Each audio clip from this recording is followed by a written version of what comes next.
అయి ఉన్నారో వారి జీవితాలలో శ్రమ తప్పదు, కష్టము తప్పదు, భారము తప్పదు, కానీ సహాయము చేయటకు దేవుడు మాత్రం తోడుగా ఉంటాడు. పరిశుద్ధ గ్రంథములో నుండి 16వ అధ్యాయము, 2వ దినవృత్తాంతాల గ్రంథము 16వ అధ్యాయము 9వ వచనాన్ని మనం చదువుకుందాం. తన ఎడల యథార్థ హృదయము గల వారిని బలపరచుటకై యెహోవా కనుదృష్టి లోకమందంతటా సంచారము చేయుచున్నది. చదవబడిన వాక్యము కొరకు చిన్న ప్రార్థన చేసుకుందాం.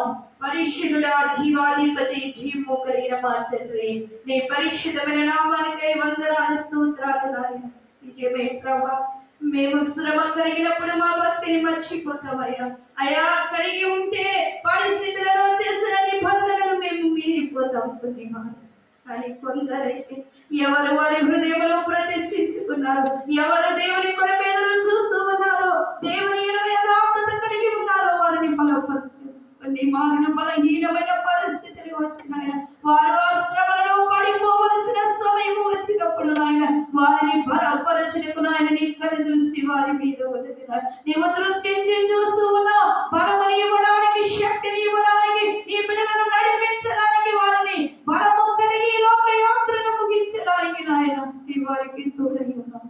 మాకెవరు బోధించిన మంచి బోధన వారు చేయరు, కానీ నాయన నీవు బోధిస్తే మాకు మంచి బోధకుడవై నిశ్చయముగా ఈ స్థలములో నీవు ఉంటామని అడిగాను.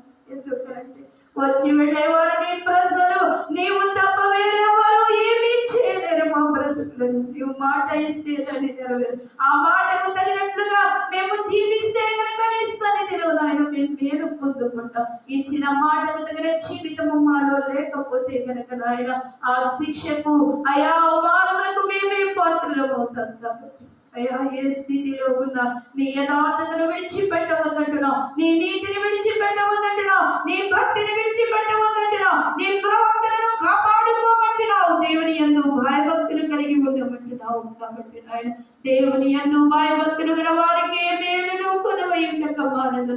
మేలు చేసేవాడు నీవే. కాబట్టి నాయన అయ్యా, ఒక్కసారి మీరు జ్ఞాపకము చేసుకుని మేలుతో ఏ కుటుంబముతో శ్రమలో బాధలు, ఏ హృదయము వరవెక్కిన హృదయంతో ఉన్నదో నాయన వారిని మీరు ఓదార్చి ధైర్యపరిచి బలపరచమని, నీ కృప చేత మమ్మల్ని నింపి నడిపించమని, మాతో మీరు మాట్లాడి నీకు మహిమ తెచ్చుకోమని నజరేయుడైన యేసు నామములో అడిగి వేడుకొనుచున్నాము తండ్రి.